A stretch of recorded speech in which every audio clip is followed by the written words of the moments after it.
Okay, welcome back, class 2. Class 1 we didn't really do anything. Just sort of wrapped for a bit. And now we're actually going to start doing stuff. The first few topics that we're going to be doing are very computational, not a lot of proofs really.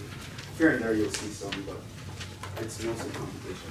Oh, some announcements I guess before we begin.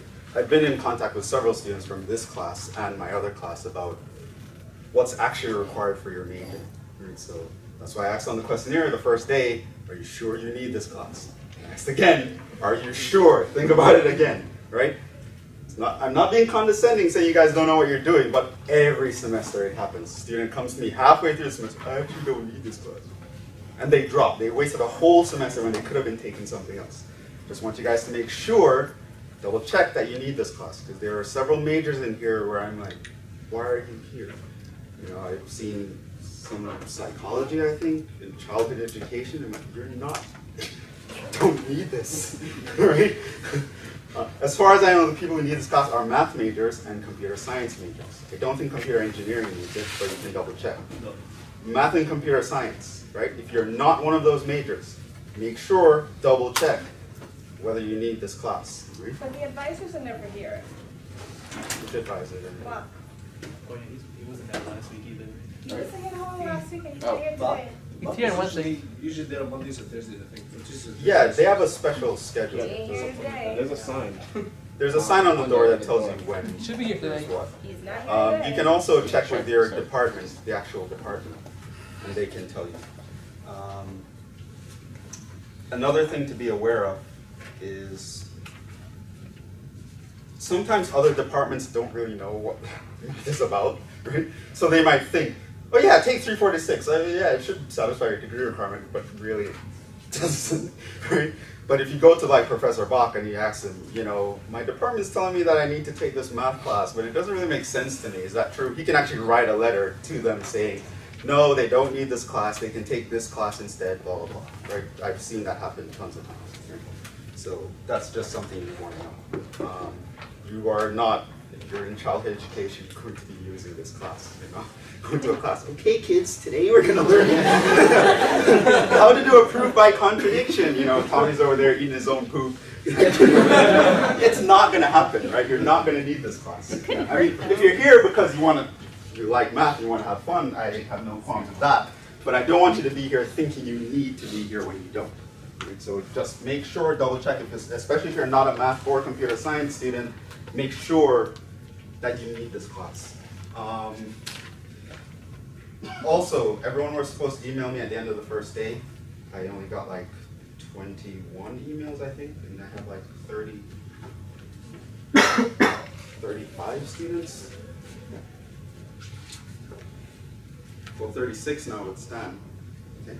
So, for those of you who emailed me the first day, I'll give you 5 extra points on your next quiz. And those who did not email me, I'm going to deduct 5 points from your next quiz. I'm kidding. But I could have easily not been kidding, right? Email me, follow instructions, very important. Okay? So, yes, I thought I was hoping to get these 5 points. Okay, you'll get your chance. But yeah, following instructions is very, very, very important. Okay, so when I'm teaching my lower math classes, I'm really pedantic, and I always get students complaining to me. And you know, I'll ask for instructions. It'll be simple instructions, you know, and they won't do it. It's not a big deal if I don't do this, and blah, blah, blah, blah, and they complain, you know, and they do a quiz and they miss a minus sign, and I don't give them any credit because it's a minus sign. It's just a minus sign. I knew what I was doing, right? So the reason why I do that is because I'm trying to prepare them for a class like this class. See, in a class like this class, those little things really get out of hand. You need to know what you're doing, right? You memorize a definition and one word is off, it messes you up the whole semester. If you mix up this word and that word, it can totally change the meaning of what you're talking about, right? Just that. Well, it's just a young. Trust me, it means the difference between being totally confused and failing versus doing well, right? I always tell my students that you need to know the formulas, you need to know the algorithms, right? It's super important in this class as well, right? If I ask you something and you have to tell me, well, it's sort of kind of like, you're not going to pass, right? You need to know what you're talking about. You need to know exactly what you're talking about. If I ask you, what does it mean for a function to be onto? Well, it's kind of so. You already failed, right? Right? Because if you don't know what these things mean, you're not going to be able to answer the question, right? Because if I ask you, prove that this function is onto, there are certain things you need to prove. But if you don't know what those things are, we kind of, sort of, you know, it's not going to work in this class, right? And for every math class beyond this one, it's not going to work anymore. You need to know your stuff. You need to know it specifically, to the T, right? If I give you a definition, pretty much memorize it word for word. If it's not memorized word for word, whatever you memorize has to be logically equivalent. And if you guys haven't done proofs or logic, then just memorize it word for word, okay? So things can change meanings quite easily here, and the meanings can be vast, even though there's just a little tweak. Right? Okay, so just want to make sure we know that. So let's pick up from where we did last time. We're going to sort of talk about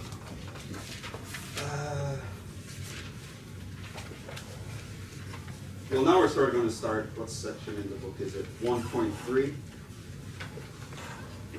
Matrices and matrix operations, that's the title.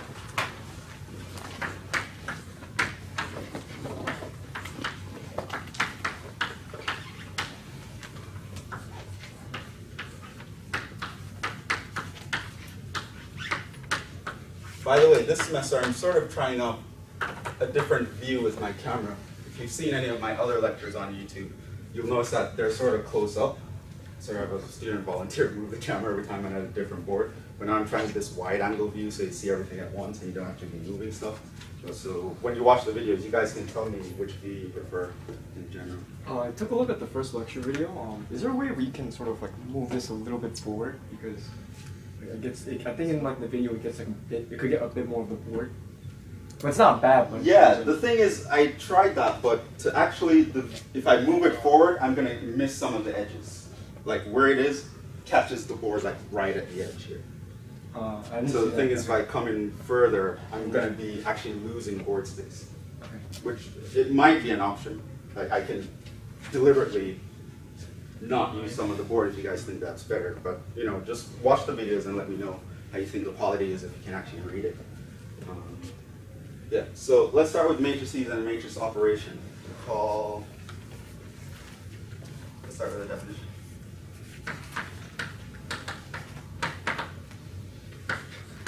Matrix is a rectangular array of numbers.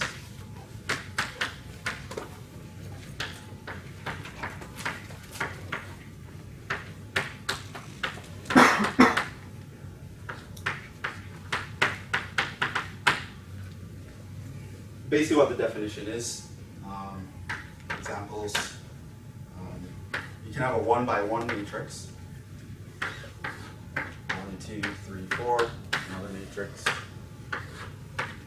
2, another matrix. 3, 4, 7, another matrix. Right? You sort of arrange these guys, these numbers into rows and columns, you get what you call a matrix. Right? I'm going to talk about the dimensions in just a bit, how you measure the size of a matrix. But that's basically what a matrix is. Matrix is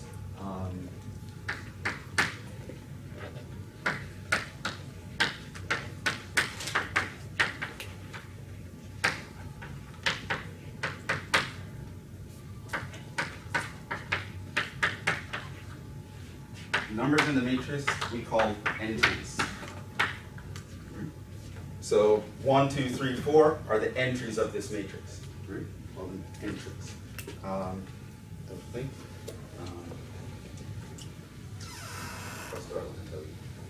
Okay, rows and columns. So this is another definition.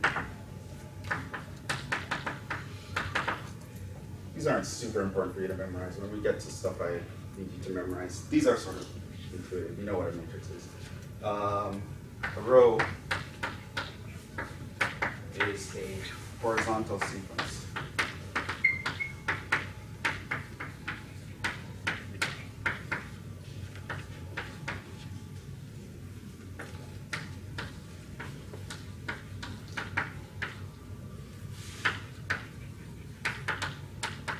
Right, sort of obvious column.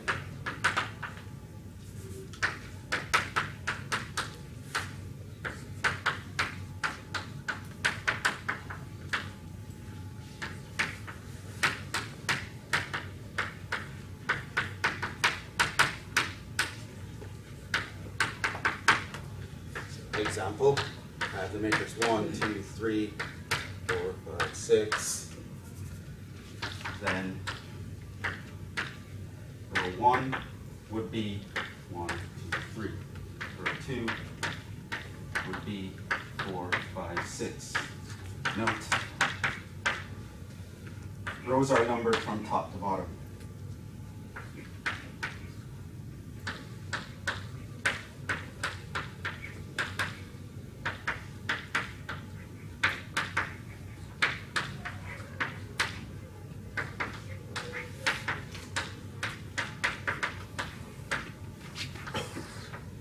Here? I have a question. Yes. Do you care if we use parentheses or brackets for our notation? No. These are considered the same to me. Okay. There's one kind of thing that it makes a difference. If you have exactly a straight line, that actually means something, which we'll get to. Okay. Right. But you can use parentheses or brackets, and that's fine. Right. I'll introduce another notation in matrices when we get to determinants, which is like the absolute value sense. Right. But either of these are fine with me. Personally, I think this takes more energy to write down, so I like doing it that way. Column 1 is 1, 4. Column 2 is 2, 5. Try to write these as row matrices.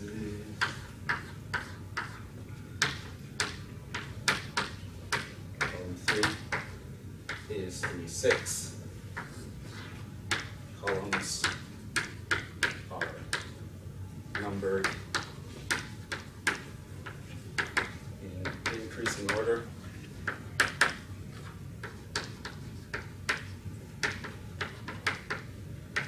Left to right. This class is going to be a bunch of definitions if you haven't realized it yet. I need to teach you guys what we're talking about. So that's how columns are measured.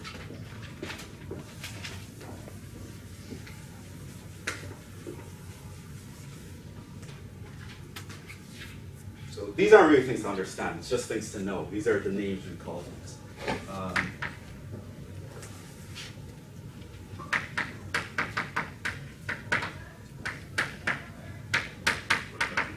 The size of a matrix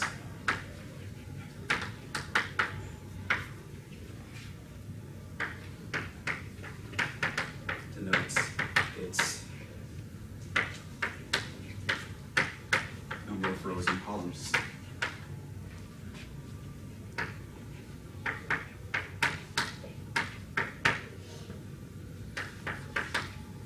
And n by m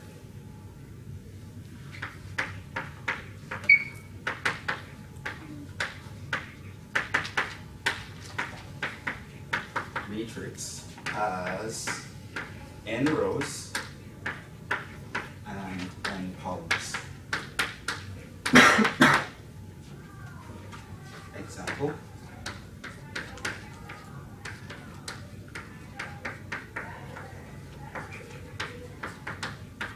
The previous matrix, that guy, the 1, 2, 3, 4, 5, 6, is a 2 by 3 matrix. Right? That's how we talk about the size, row by column. The row comes first.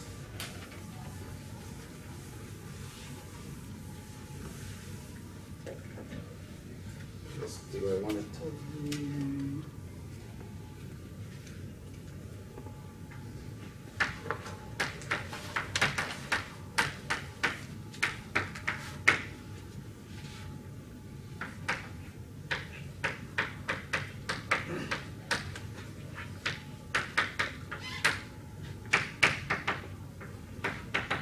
you have an ij notation when it comes to matrices. I represents the number of rows.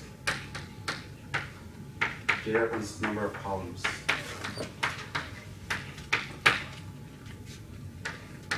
An example.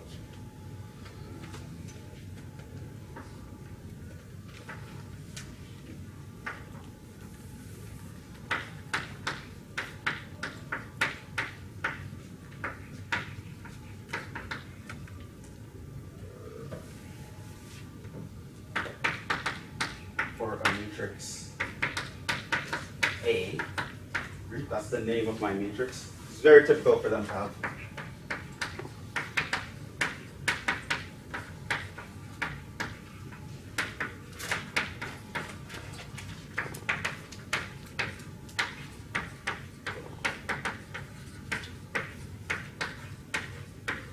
Just let me put that note in here. We will very often denote matrices by uppercase letters. Right?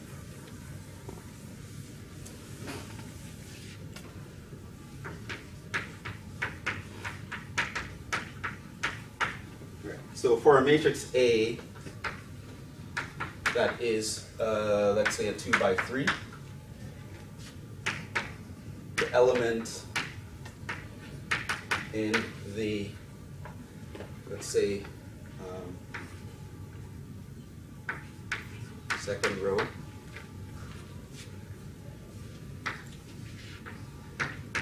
third column is denoted. Element is another name for entries. A, 2, 3. So that's a general notation.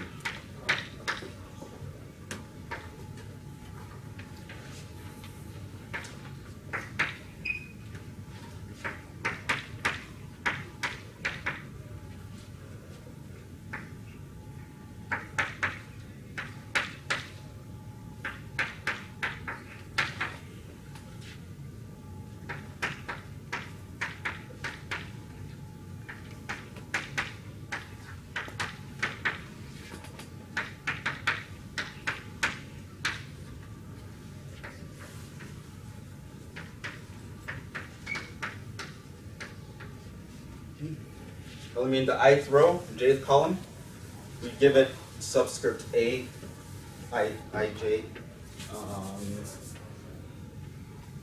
note entries are denoted by lowercase letters.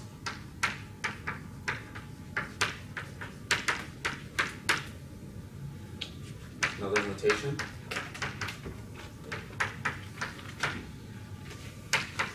If A is an n by n matrix,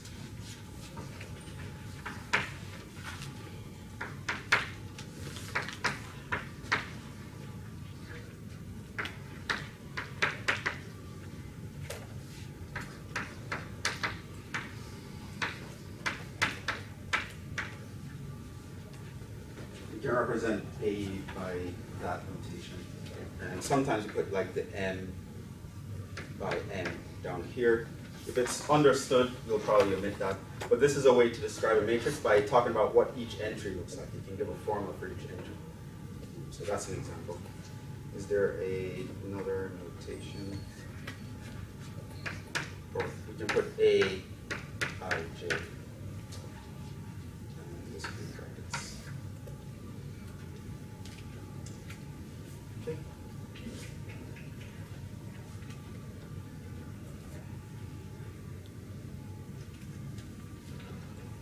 Another definition, need to know what those guys are. So yeah, if I ask you the size of a matrix, I'm asking you for the number of rows and columns it has, and you put the rows before the columns. You always describe the rows before the columns.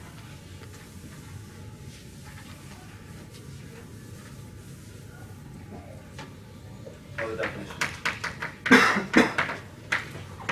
A square matrix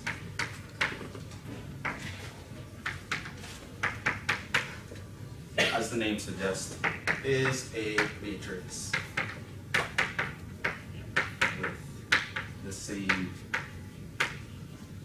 number of rows and columns.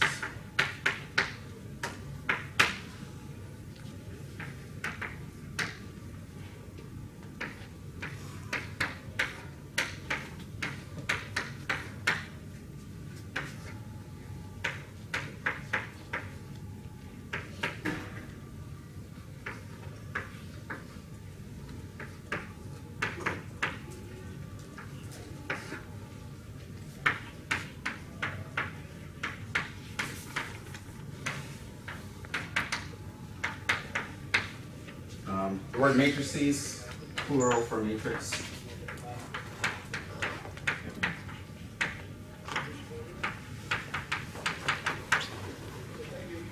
Okay. So this is a 1 by 1 matrix, this is a 2 by 2 matrix, this is a 3 by 3 matrix. Right? Whenever you have the same number of rows and columns, we call it a square matrix. A very important thing to know. There are tons of things that will only work with square matrices, so we need to be aware what a square matrix is. Excuse me, Professor. Sorry, I'm making announcements for a special event. I wonder if I could come maybe before we dismiss for a quick announcement. We get out at 3:15. Okay, thank you. 3:15 or 3:50? 15, 1-5. Okay, thank you. Okay. What else do I want to tell you about? No definition. A 1 by n matrix is called a row matrix, or equivalently, a row vector. Right, so a matrix that only has one row or one column, we call it a vector. Right, so 1, 1, 2, 3. These are examples of row matrices. We also have column matrices or column vectors.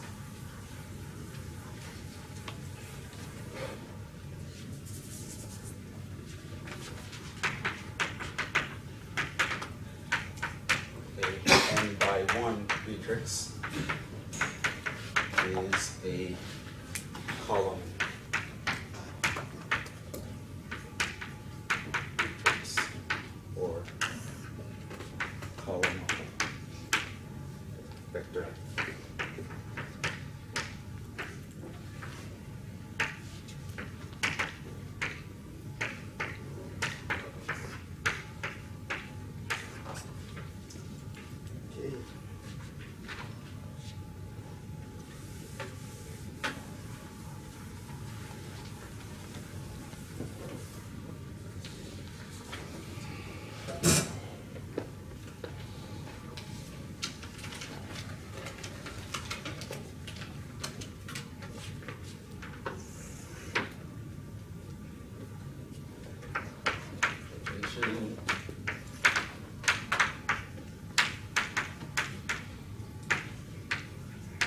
We have a zero matrix is, as you guess, a matrix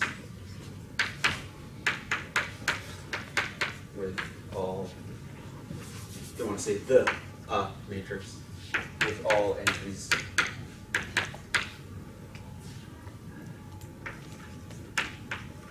equal to 0. That's a zero matrix, that's a zero matrix, that's a zero matrix. And everyone's 0.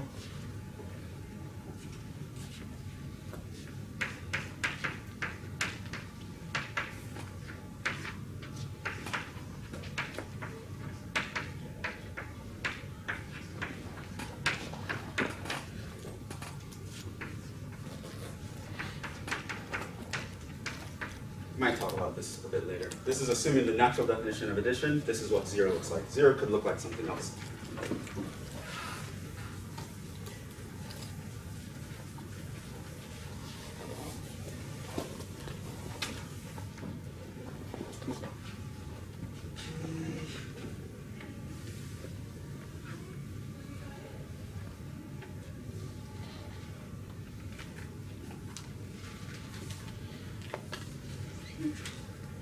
Which definitions get through?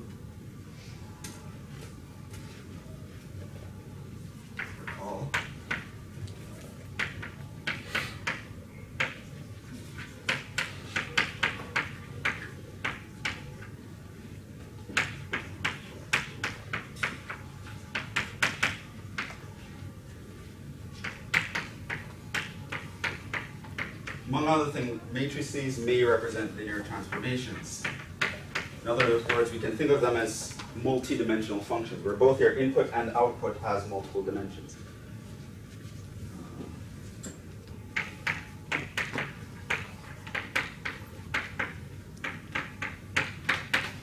In light of this, certain operations are naturally defined.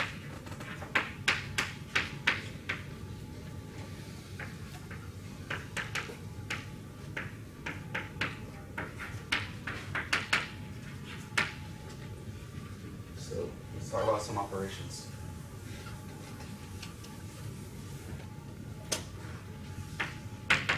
Equality. So if you want to know if two functions are the same, what do you look for? The corresponding variables, right? The corresponding entries, right? The number of x's in this function is equal to the number of x's in that function, and so on and so forth. Right? So two matrices of the same size, right? Meaning they're both n by m's are the same numbers, are called equal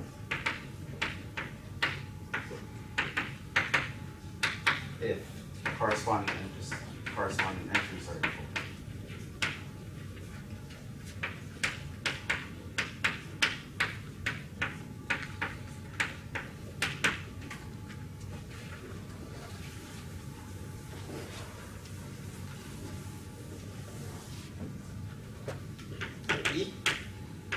If A, B are n by n matrices,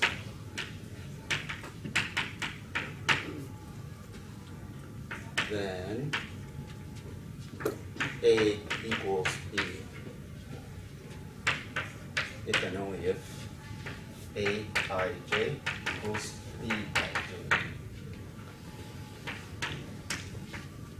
for all ij.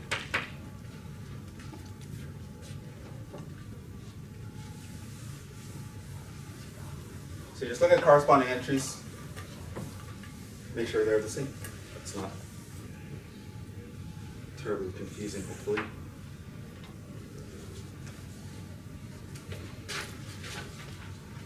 Let's talk about addition and subtraction.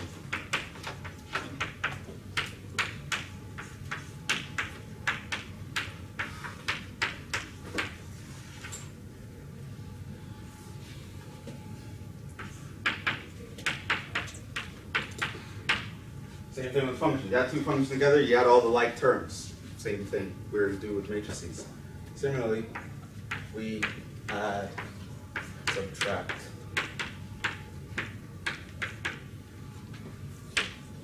matrices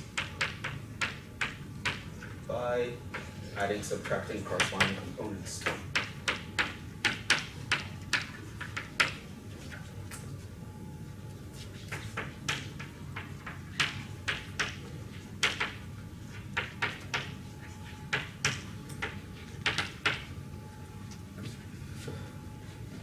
i.e. A plus or minus B is equal to Aij plus or minus Bij.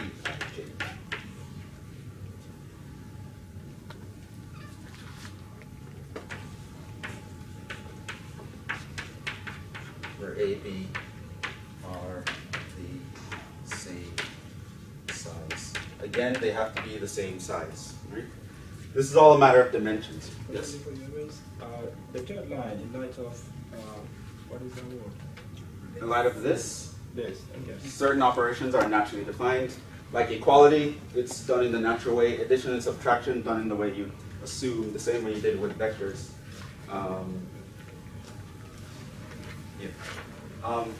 The matrices, to add them or subtract them, they must be the same size. And this is a matter of dimension. Right? So remember, you're thinking of these guys as functions. So if I have a function in 3 space, how can I talk to a function in 2 space, right? If one function only knows about x and y, and this other function has x, y, and z, how can they talk to each other? How can they communicate? Right? One guy says, here's my x, y, and z component. One's like, what is z? Right? What are you talking about, right? My world is 2-dimensional. right? I can't perceive your world. Same way we can't perceive 4 dimensions, right? It's sort of the same thing.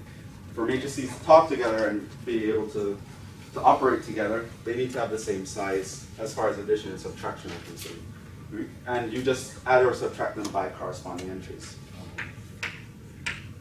Example, base matrix 1, 2, 3, 4. Base matrix minus 1, 7, 2,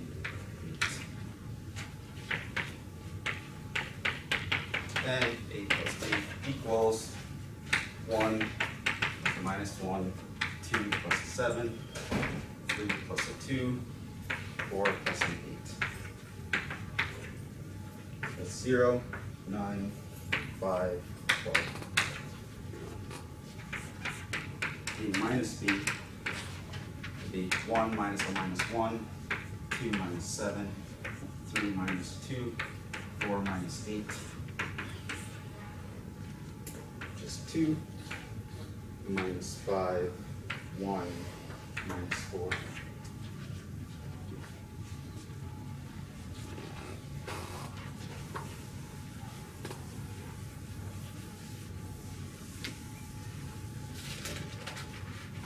So that's addition and subtraction. There's something called scalar multiplication.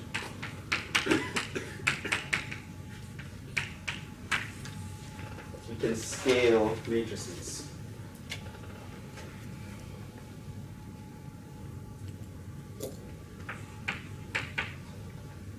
Let's see a scalar, i.e.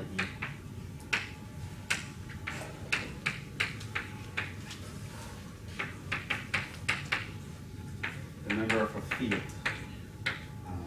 Field is sort of something you learn in abstract algebra. We're not going to talk much about it. But basically a field is just any number system or set that behaves like the real numbers, right? Not all things are like this. As you'll discover, matrices don't behave like real numbers in very fundamental ways. But anything that behaves like the real numbers, we call it a field, right? So the real numbers, the complex numbers, these are fields. The rational numbers are also fields. The integers, remember we defined integers in the first class, these are not fields, right? The set of integers is not a field, right? How do I know? I can divide 2 integers and not get an integer back, right? With real numbers, when I divide 2 real numbers, I get a real number back, right? So integers don't behave this way, so there's a property of real numbers that they don't have, so they don't form a field. Any set that behaves like the real numbers in pretty much every sense, we call it a field. Right? Other than that, I'm not really going to say much about it. It's sort of a topic you learn in abstract algebra. But scalars always come from fields. If we don't have a field, we don't consider it a scalar.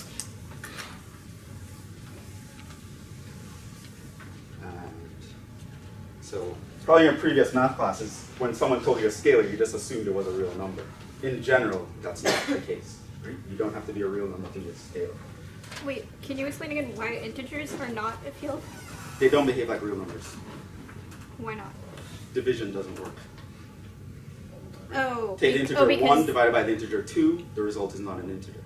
Oh, right, okay, that makes sense. Right? Yeah. So anything that possesses all the properties of the real numbers, addition and multiplication is commutative. All non-zero entries can divide into other entries. Right? You have associativity, you have distributive laws, you have all that stuff. Any set that behaves in all these ways, you call it a field.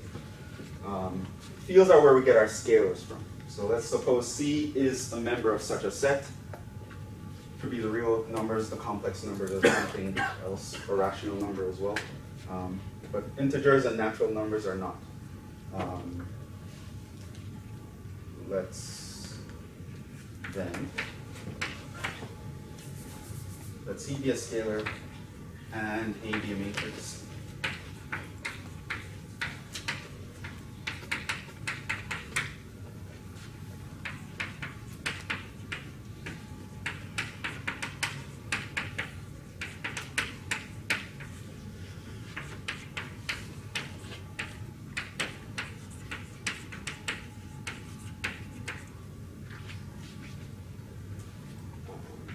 Take C times the matrix A, and by definition, that is just C of Aij.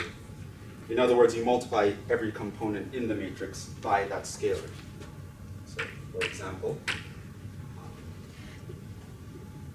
A is 1, 2, 3, 4. Then I can take the real number scalar, a half of A. That's just going to be equal to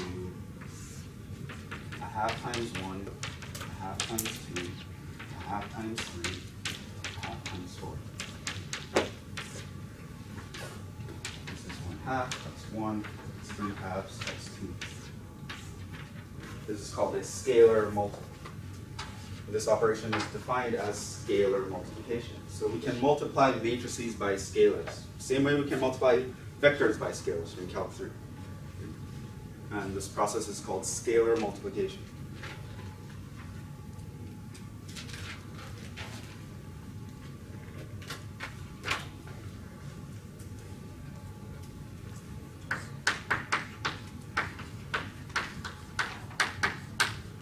When it's convenient, I will define things this way.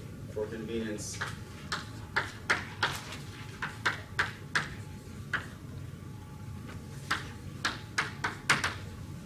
I don't think this is a notation your book uses, but if I use it, I want you to know what I'm talking about. AI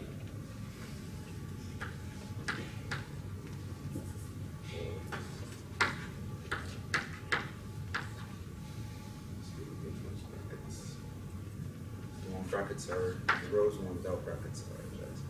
So if you see me write a vector with just one subscript, if it's in brackets, it might mean something if it's not in brackets. Write this or that to mean the ith row of A or the jth column of the example. My matrix A is 1, 2, 3, 4. Then if I write A1 or A2 in brackets, A1 is just considered the vector 1, 2. A2 would be the vector 3, 4. Right? If I write A1, that's just 1, 3. A2, that would be 2, 4. So this defines the ith row or the jth column. It will make it easier for me to write some definitions using that notation. We'll just introduce it now. Okay.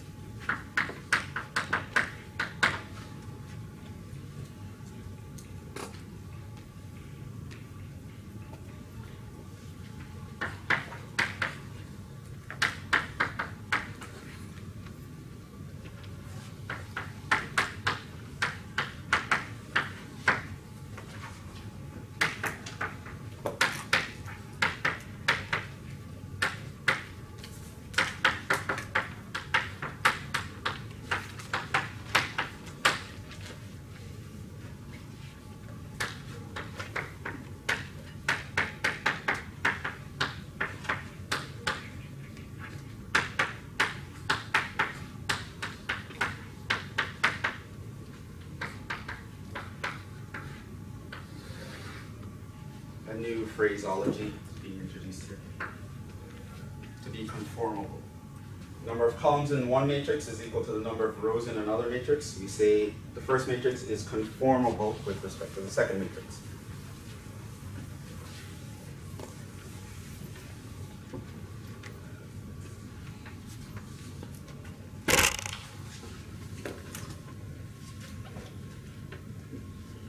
So, example.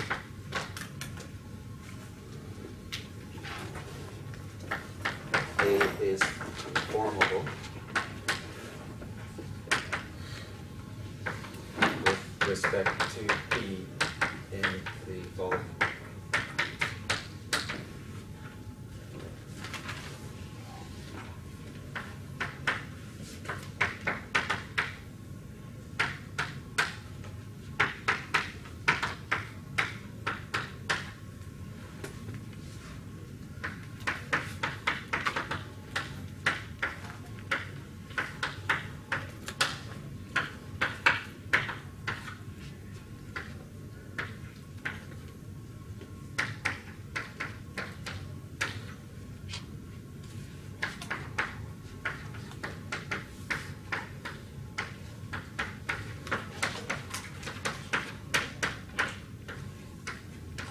these matrices are conformal. Count the number of columns in A, it's the same as the number of rows in B.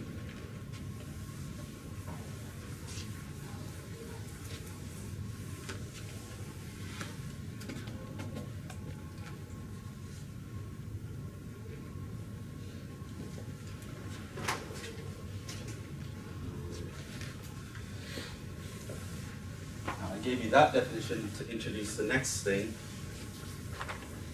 Might be confusing the first time you see it, but there's a reason why we need this. So what's called matrix multiplication.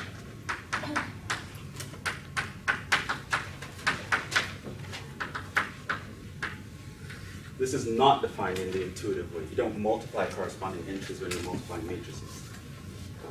So.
Now we're going to start to see some differences between matrices and real numbers.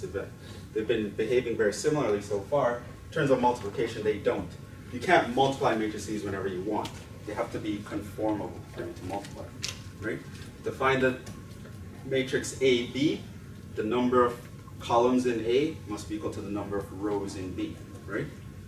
As in the number of columns of whoever's on the left must be equal to the number of rows of whoever's on the right. If this is not the case, you cannot multiply.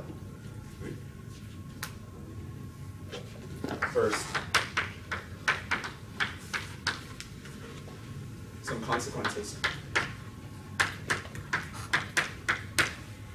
May be obvious to you by me saying that, but it might not. Let me just spell it out. Matrix multiplication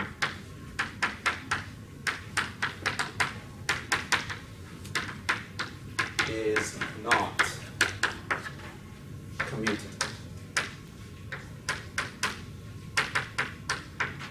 i.e., AB is not the same as BA in general. In fact, it could be drastically not different. One of them could not even be defined when the other one is defined. Right? So this is why matrices do not form a field. They mess up on multiplication.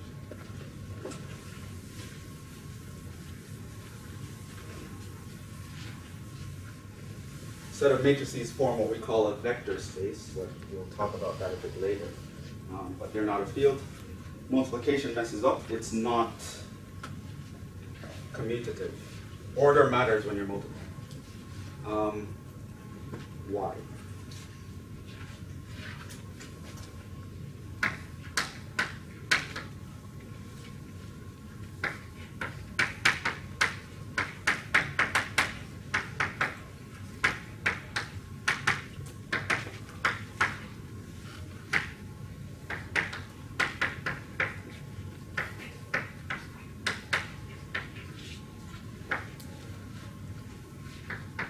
One interpretation for multiplication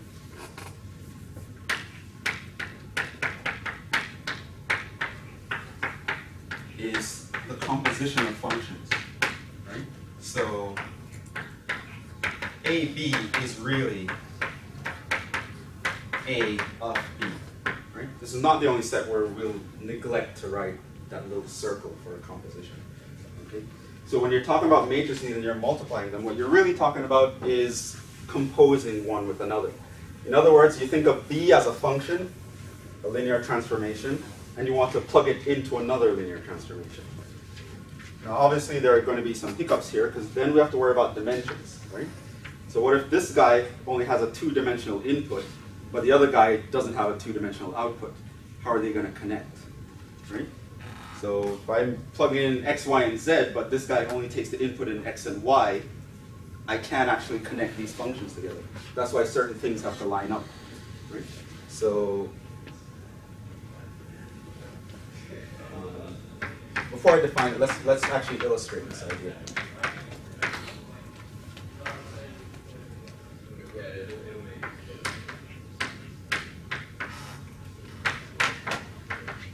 Suppose A equals AB, CD, B equals BF, GH. So these are 2 by 2. Notice that the number of columns here is equal to the number of rows there. What does it mean to multiply? Well, remember in my first class, we sort of talked about what these guys kind of meant, right? This meant I'm thinking of A as a linear function that maps this guy to ax plus by and cx plus dy. Right? That's sort of how I'm thinking about it, right? I get the input x and y, and I plug it in. A is the coefficient of the x, b is the coefficient of y in the first component of the output, c is the coefficient of x, d is the coefficient of y in the second component of the output. So here, this guy would be ex plus fy and gx plus hy.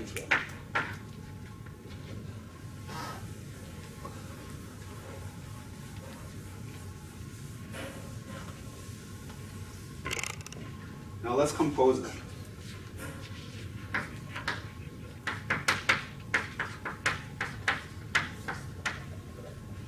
What is A composed of B?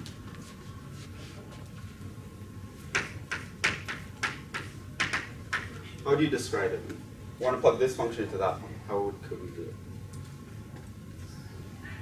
What would it look like? So there's 2 variables for each function. Yeah, so how do they compose them?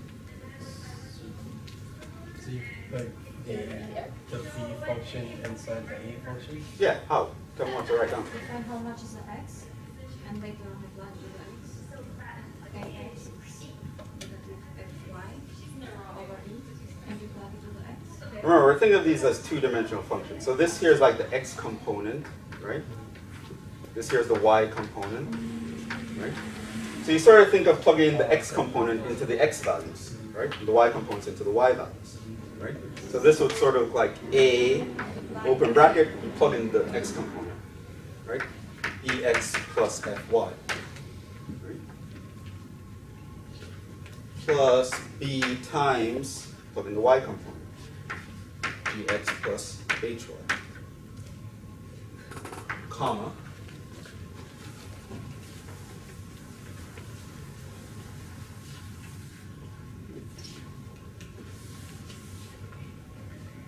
let's do it again for this guy, right? I'm going to plug in the x component into that. So C, I'm going to plug in ex plus fy plus d times gx plus hy. Right? So that's what a composition of these functions would look like. Let's sort of simplify. What would my x's be here? I would have ae plus bgx, right? Plus af plus bhy, comma. Here I have ce plus dgx. Here I have cf plus bhy, right? Now if I want to rewrite this in matrix form, what would it look like? Well, AE plus BG, right? Then AF plus BH, CE plus DG, and CF plus DH. Right? So I multiply these guys. What happens is it doesn't go component-wise. The multiplication has this strange formula in it. Now here's a pattern that you can see probably. Note. What is the result? Is there a familiar operation that you think you can get A, E, and B, G from?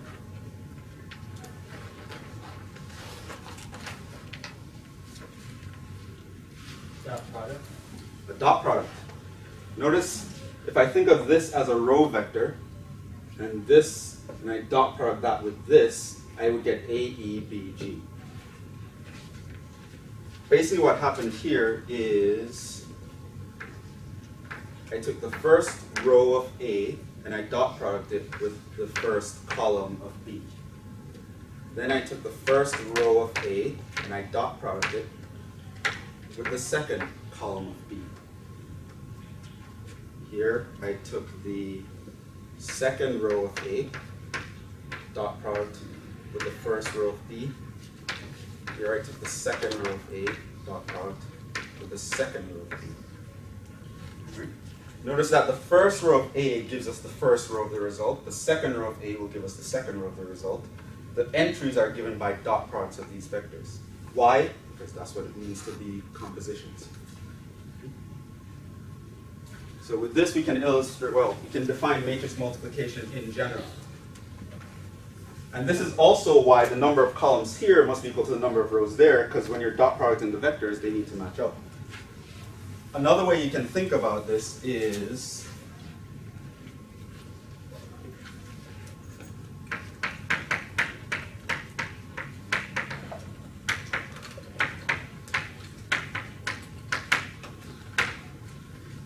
another thing you can note is the number of columns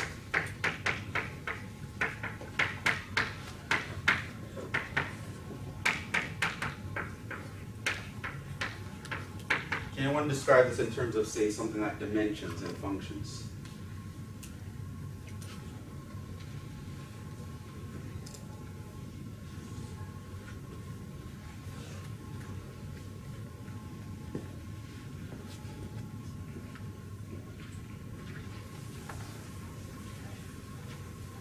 Don't all raise your hand at once.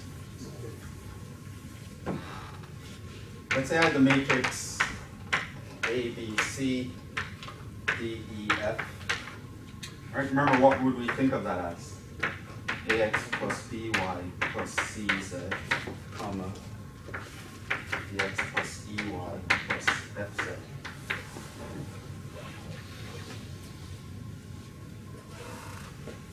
So notice that the number of columns actually gives us the number of terms in the first component, right?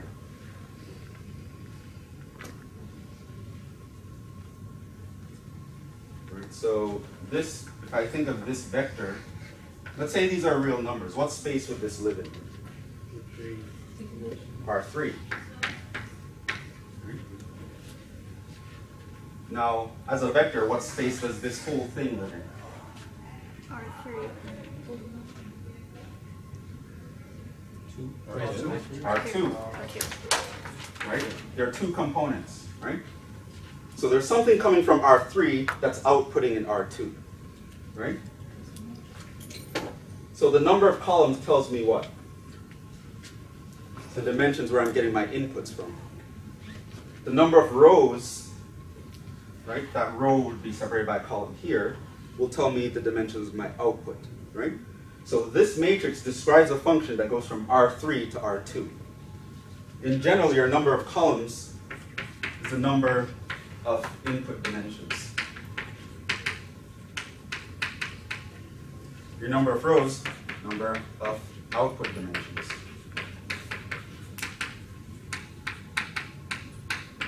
And now you can sort of see why conformability is important.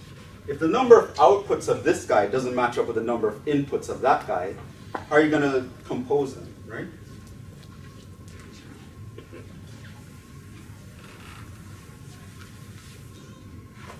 It was actually vice versa. So, in other words,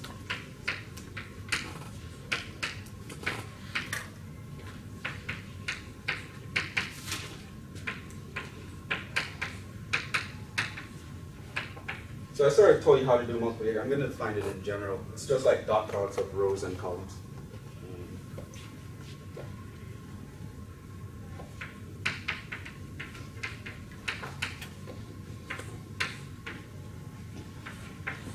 Multiply AB. My A is an n by m, right? Now remember, this is the number of columns, right? Which is the output dimension of A. That must be equal to the number of rows, which is the input dimension, well, sort of vice versa, n by p. The number of columns in this guy must be equal to the number of rows of this guy. Because what happens is, the output dimension of this guy is m. That's going to plug into A, whose input dimension is m, right? If these two numbers don't match up, we can't multiply them because the functions can't connect. So these must match up. Must match to multiply. So the insides, the number of columns here must be equal to the number of rows there, because the output here must be equal to the input there. That's how we can compose it. Also,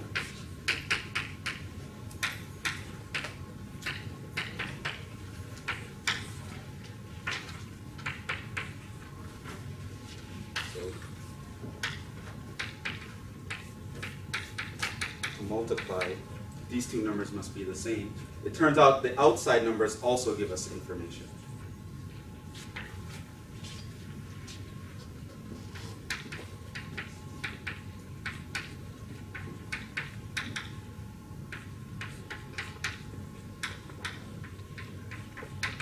This will be the size of the result, right? In other words, A times B, if this is an n by m and that's an n by p, the result is an n by p matrix.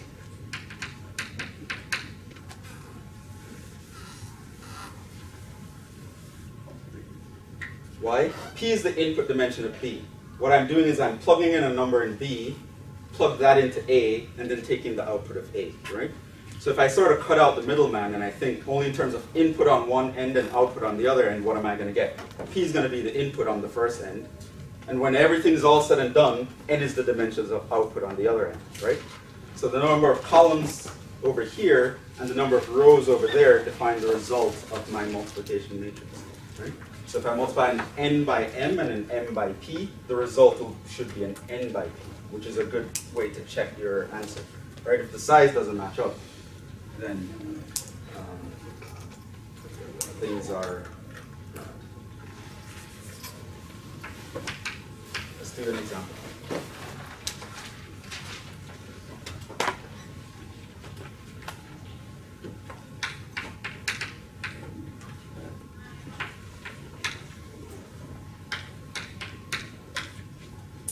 Probably give you the general definition next time. I think once you sort of get used to the operation itself, it becomes intuitive after a while.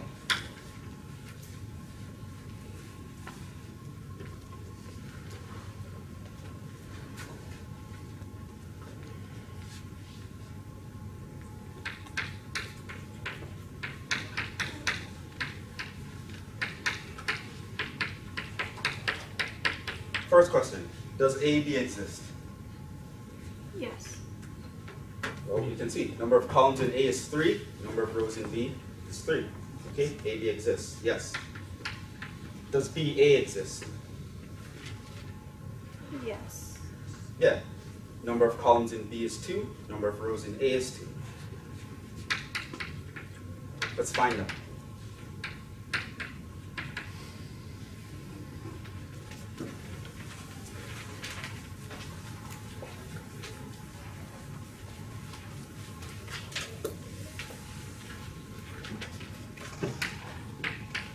So AB would be 1, 2, 3, 3, 4, 0, times 1, 1, 0, 1, 1, 2, 3. Notice A is a 2 by 3 matrix, B is a 3 by 2 matrix. What should the answer be? The answer needs to be a 2 by 2, right? So the answer must be a 2 by 2. You don't get a 2 by 2, you did something very wrong.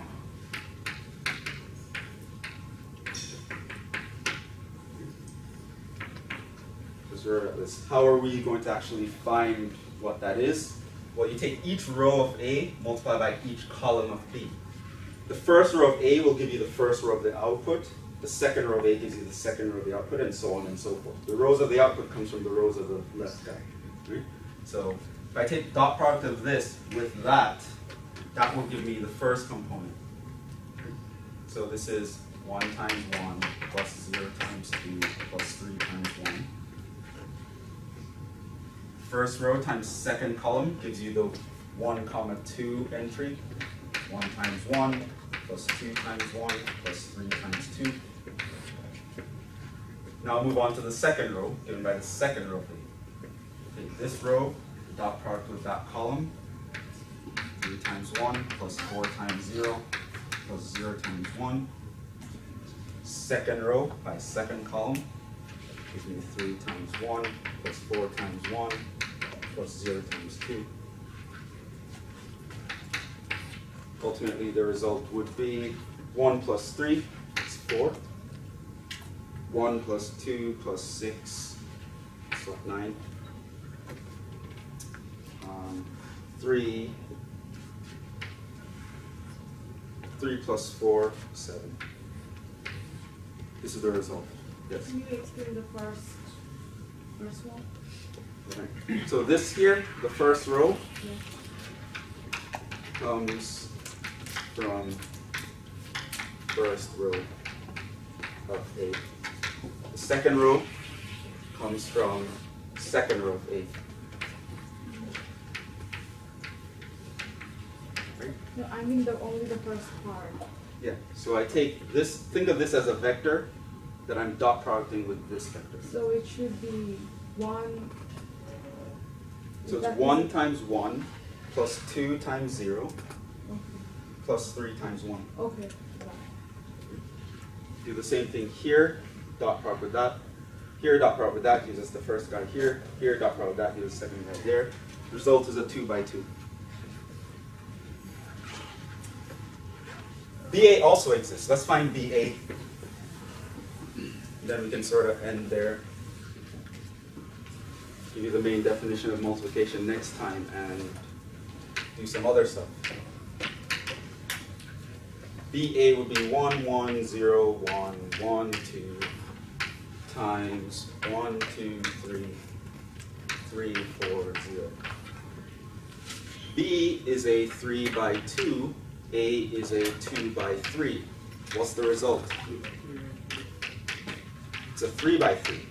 Automatically, it's automatically not the same, right? Notice that A times B and B times A are completely different. They're not even the same size anymore, right? Multiplication is not commutative in general. So let's actually do this. All right, you guys tell me what to do. Let's. So the first row. Yeah, what do I write here? So you do 1 times 1 1 times 3 plus 1 times 3. 1 times 2 plus 1 times 4. Yeah.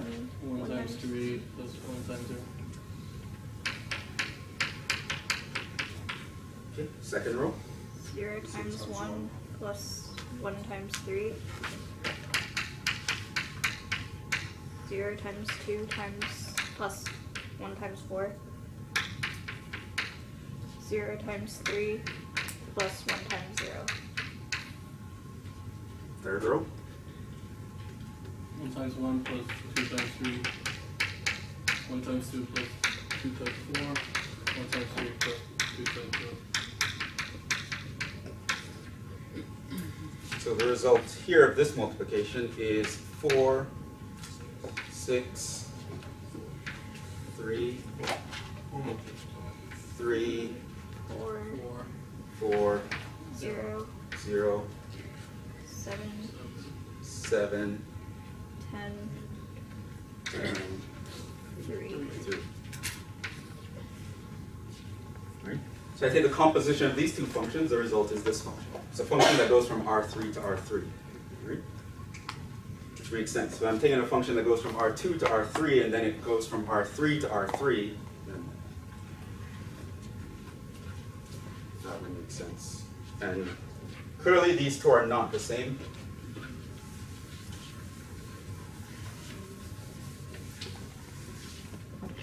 Note. If A is n by m matrix. P is n by p matrix with p not the same as n, then does AB exist? Yes. But what about BA? Doesn't even exist at all. It's a nonsensical thing to write down. So commutativity can really mess you up. Sometimes you can't even get a result by going the other way, right? Because the dimensions don't match up. Your inputs and outputs are out of whack. Right? So that's matrix multiplication. It's an insanely useful technique, and we'll actually use it a lot next time. Or now we end there. We didn't finish 1.3, so there's